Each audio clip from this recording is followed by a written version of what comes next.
Okay guys, Nissan has unveiled all three specifications for the Almera. That's the lowest spec, that's the mid spec, that's the high spec. Exterior, the high spec has full LED headlamps, and then with 16-inch sport rims, and then with 360-degree camera, surrounding camera. Alright, so I won't go there because he's recording, but I'll come to this one. Now, in terms of prices, they have told us this is 90 plus, 80 plus towards the end, 80 plus the early 80s. Alright, based on the specifications that I have understand, I would suggest to go for the top spec, but don't go for that color, go for this color. This color is beautiful. Alright, first of all, the first impression that everybody gets when they look at pictures of the Almera is that it is a beautiful car. Yes, it has gone from the segment's ugliest car to now the segment's prettiest car. Yeah, the previous Almera, anyone who says it's good looking is lying. Alright, this is good looking. First of all, why is the Nissan badge flat? Yes, all three versions, be it mid-spec, high-spec, low-spec, has a flat logo because all of them have auto braking. Yep, emergency auto braking. All of them comes equipped with it. Okay, and that's a very good thing to have these advanced driver assist systems. And this is the new front of Nissan's family design language. I really like this one. I think over the past 10-15 years, Nissan has been searching for a brand identity for their frontal fascia, and I think they've found a good one, you know, where the headlamp connects with this black Ross grille, and then it looks as though this is the smaller grille, which it is, but then visually they separate it and give it a very modern structure. Imagine if this is in the body color, it will look like a car from the middle 90s. And this is a good touch as well. It's very aggressive design, but now it's very modern. People like this, and it's just well enough. It's not overly crazy like modern BMWs, but this is a very nice touch because it plays with the light. You notice this is a different color from this because of the way it surfaces the lights, right? You can see it bends lights differently, even these body lines as well. So I like that. I like these. Keyless entry. So I'm gonna just focus on this car because this looks the prettiest to me. Alright, these are some Fox carbon fiber look-alike material. Again, like I said, they serve the exact same purpose as real carbon fibers, which is they don't serve any purpose, whether it's real or whether it's a pretend look-alike material. And this steering wheel is very nice. This, for those of you who own GTRs, sorry I said this, but you will notice all car makers now have identical steering wheels because the homologation costs for having a completely different steering wheel design no longer makes sense. So very few car makers will give you a different steering wheel across model ranges like they do those days. Now in terms of a B segment car, I have to say Nissan really did put in effort to remove the B segmentness of it. Alright, this feels like a car from an upper segment. Alright, we have to again thank Mazda for that as well. Mazda has been doing this by punching above its weight and giving you a car design that doesn't reflect the size of your wallet. Alright, so the plastics, these are hard plastics but quality type. You can tell the difference. Alright, some people like to laugh at me, "Hey Bobby, how can hard plastics be quality?" Well, I've touched a lot of plastics and I know which ones are which, and these are the better quality ones. Smooth to the touch, not rough. Even when you knock it with your knuckles, it doesn't hurt. Alright, so it's nice. The fit and finish is good. This one is a very nice way of doing fixed stitching. See, some car makers, they put fixed stitching on hard plastics, which is not convincing, but this is a soft touch material and they put fixed stitching here which makes it looks exactly like leather stitch. Alright, and I applaud Nissan for having for ordering this in two-tone for the mid-spec and high-spec. I think it brightens up the cabin a lot. Okay, this is the touchscreen system. I haven't turned it on now. Start-stop button is over here, and they specifically made a presentation to show that Malaysians got the highest specification for the Nissan Almera for the entire ASEAN region. Alright, there's a comparison chart with our Thailand friends, and our specifications get a lot more. Alright, our specs are way higher than those in Thailand, but they get one thing that we don't get, which is the one thing that no Malaysians would want.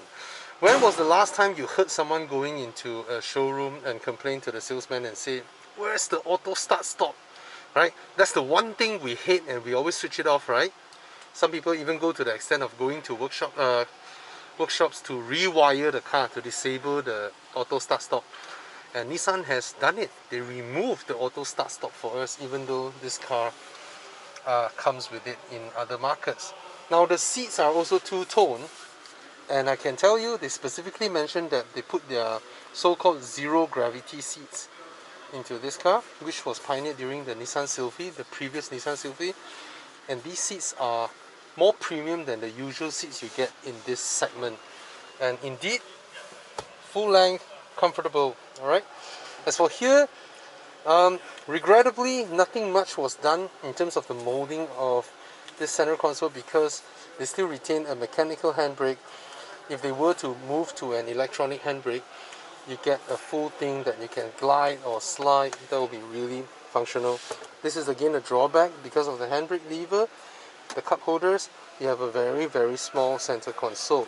Like I said in my other car reviews, the width of the center console will reveal the segment of the car. Alright, but nevertheless, this segment just a few years ago doesn't even have these kind of really nice center consoles to begin with. Now you get touchscreen, you get keyless entry, you get push start, you get automatic emergency braking, you get a lot of all these advanced driving safety systems. And now in Nissan's new car, it comes standard across all three cars. Alright, all comes with 6 airbags. This part is a digital screen that shows you information, your songs, everything, and then the speedo is analog cluster, which is nice. Okay, you get the steering wheel controls over here. On the high spec one, you get that part as well, the steering wheel controls for that as well. I think I can turn it on now because I don't have the keys. And you get three USB ports across the car. One over here, and I presume one will be at the back. I'm not sure for now. Yes, one for the rear passengers, one for the front, one for the side passenger. This place good enough for a phone? Yes, it is. Wait, let me show you. Alright, see, it's deep enough for the phone. So no wireless charging, of course, this segment. But you can put your phone and your wallet over here, which is really good. As for the air conditioning vents, it's this type, which I think is the best design. You know, you don't need some overcomplicated stuff, and just close it like that, turn it whichever direction you like. I always like this type of design, okay? And don't put your MBPO here, okay? Always get a phone call. Hello? Yes? Yes? Yes, okay. Okay. Sorry. Here you have the buttons to retract the side mirrors, lock and unlock, automatic up and down for the driver's side, and the other controls for the others. Alright. Here you don't get a full length door bin, which is not very well designed, I would say. They should open up this space for more things to be put in. But I guess this shape allows for a bigger bottle to go in. And here's for you to refill, and then your bonnet. Alright, let's look at the glove box. It's good enough, standard, nothing special. No dampening for this segment as well. Okay, let's come to the rear seats. Ah, look at the tail lamp design, very nice. Okay, let's come inside here, and then now I was lucky just now. The sitting position for the driver's side is just nice for me. Now, this round you will notice, hey, why isn't there a crazy leg room like the previous Almera? No, because this is engineered from the ground up, alright, to be a B segment car. I will say this, I have zero, okay, I can slouch because there's room here, so I can slouch. When I slouch, I get 1 finger of headroom. If I sit straight, then my head is lodged on the roof liner. Why? Because they let the rear seats be higher up than the front seats. This is my eye level. You can see it's obviously higher than the front seats. Why car makers do this? Because a lot of times people who buy these are young families. You have young kids at the back. So when you let them sit taller, they get a much better view out of the window. Is much less likely to be claustrophobic. And Nissan actually went through a very detailed explanation on how they changed the suspension geometry, how they changed the materials for the bump stops, how they changed the steering wheel, electronic steering wheel racks and all that to give a much better handling and comfort characteristics. So from my vantage point, I get a wide opening on the window, so I don't feel claustrophobic at all. And surprise of surprise, I never expect that for this segment. A proper armrest with cup holders, and I'm sure some car makers in this segment has already done it, but this segment no longer feels like a B segment. In fact, I feel like I am now in a C segment car 10 years ago. Yep, albeit that there's no rear aircon vents here, but like I said, small cars, you don't really need rear facing aircon vents. It's good enough to have air travel all the way to the back. Alright, so as for support, the seat supports are alright.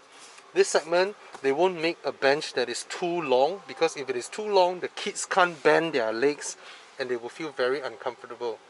Alright, so for segments like this, I think a seat that is like that with some room here, which is not entirely a 5 series seating for adults like me, 5'11", but for kids, they will be able to bend their knees down. Let's say a 6-year-old kid or 7-year-old kid, you know, onwards. As for the room for my feet, this is I have a size 11 feet. This is rather spacious for the base of the seat to the railings in front. You see that I have like 4 or 5 inches of room, so I get a lot of room to move my legs around, and I can sit in whichever way, and the middle passenger can have a lot of room to put his or her feet. So that's a nice touch. Okay, so overall, that's the interior of the car. The door openings are rather wide as well, almost 80 or 85 degrees. Very wide opening for ingress and egress. Alright, and the seat base is not too low. It's not too low for old people as well. When they go in and out of the car, that's a nice touch. Okay, electronic release button for the boot, and the boot is colossal. Okay, that's a huge boot. Like I mentioned in the other video, Japanese car makers in this segment, they will just line the carpet across the very edges of the boot space to give you the whole cavern. And again, I won't complain car makers who don't fill up this part with carpet, because BMW, Mercedes also don't do it. Only Lexus does it. Okay, this is a swan neck design. Swan neck design counterweights the boot cover, so it's not heavy to move it. But if you put your luggage here, it will press down on your luggage. See that? So be mindful of that. Be very mindful of this. Some people just press on their luggage. There's a little bit of a load lip, but I think that's fine. And that's the rear design of the tail lamps, which looks really beautiful. One thing I asked Nissan, why do you all continue using the name Almera? Since the previous Almera is a very, how do I put it, proletariat B-segment car. Oh, look at that proud turbo word over here. So with this new design car, they could have just called it the Versa, which is a nicer name, right? So So they tell me that Japan don't allow, but I'm surprised because Japanese, especially Nissan, are the most liberal when it comes to using their names, right? A car that is called Sylphy in Malaysia may be called Sunny in Singapore, and then a car that is called Almera is called Versa is in another country, and then in another country a Versa can be called a Sylphy as well. Nissan has always let their names, you know, play around. So you see, by having a large window opening, it is so large that this part can't fit down here, so they have to cut it off with another quarter window, just like an MPV. Okay, so yeah, I think this car, for what it represents, is very spacious, it's damn good looking. They even designed in a floating roof, see that? They even put in a floating roof design to give it a more dynamic. I can't hear you, what's that? Yeah man, it's huge. I think we can get into the boot. I can hold the camera for you if you want to try. No, Bing is not here. Yeah. Alright, so yeah, nice sharp designs over here. So just don't get that color. The color is not nice. I mean, some people may like it. I prefer this color. This color looks really, really good. Then we have this sort of diffuser look-alike thing at the back. Alright. So the engine is a 3-cylinder 1-liter engine that pushes. Oh, let me open the bonnet. Alright. Oh, let you see. That's how the car looks like when it's turned on. That's the infotainment system. So it's touchscreen. Oh, I like that. You hear that? Nice. Alright, so this is how it looks like. This is the top spec with the control buttons over here. There's the LCD. Alright.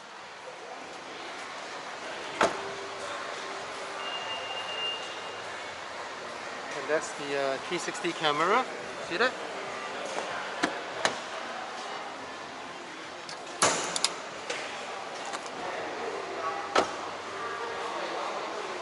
So it's designed with a cut line over here, so that this is plastic, this is metal for pedestrian crash control.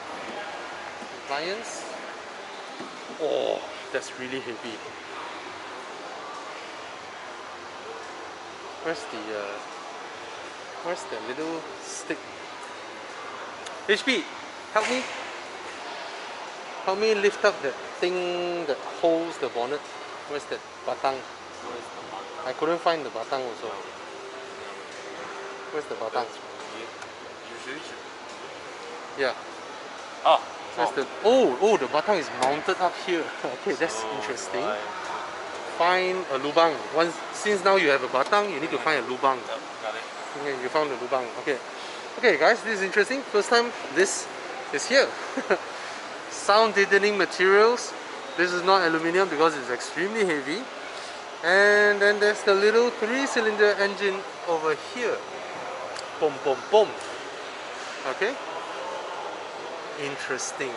What a small engine. What a small, tiny engine. The engine block is from here to here. So it's like one palm, maybe one and a half of my palm. That's the battery. That's the intake.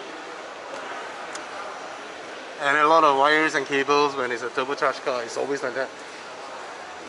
Alright. Putting hoses, blah blah blah. Okay. Interesting. I mean, Japanese cars. Whenever you open the bonnet, it's just okay. Okay, I got it. So you can see the boot, the catch for the bonnet is actually here. So that's the crash structure. That's all the frontal components, the air intakes, the intercoolers and all that. It's all over here. Okay, so yep, 1 liter, 100 horsepower, 150 plus Newton meters of torque. I know everybody has saw the commercials of Honda 250. That's a hybrid, right? So that's how the halogen box will look like when it's not full LED.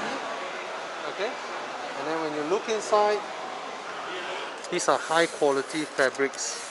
So some people will like fabric and this is the high quality fabric. I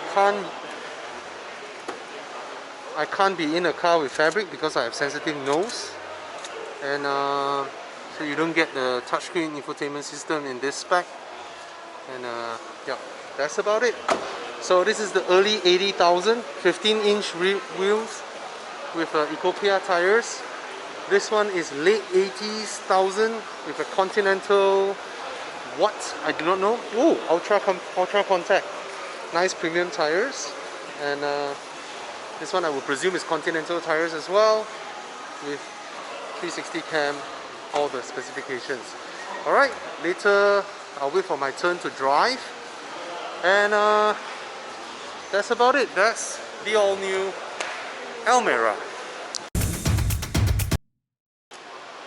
So, for the first time in the B segment, we have turbocharged cars from the Japanese boys, right? I know the Vento has done it, let's have it. And this means, right, you can change larger rims, I mean next time, exhausts, right, intercoolers. I think the Thailand side have started the aftermarket modification for this car to make more power out of it. One thing I noticed as well, just now I was talking to Chris Wee, this part straight instead of curve out like that, which sometimes would get hit by it, right? So that's very nice. And one thing would be the compact engine bay,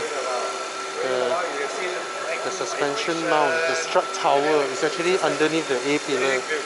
So sorry Ultra Racing, if you are able to engineer a strut bar for this car, I would say you're a genius, because it's underneath the literally underneath the cowl where we usually have the firewall. This is where the strut tower is.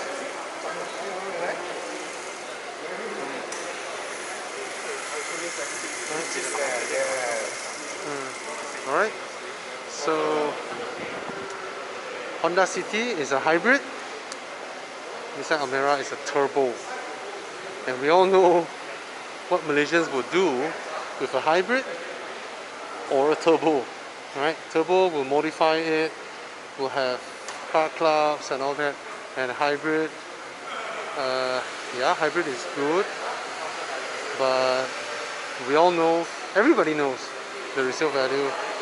That's the biggest concern.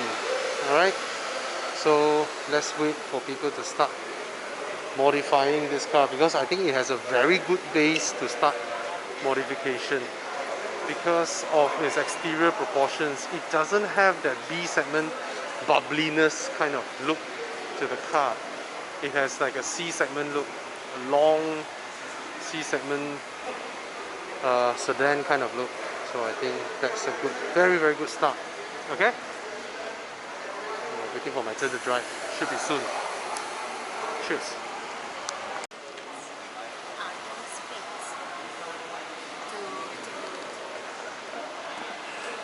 Yeah, myself, HP, Con, Chris Wee, we're all here.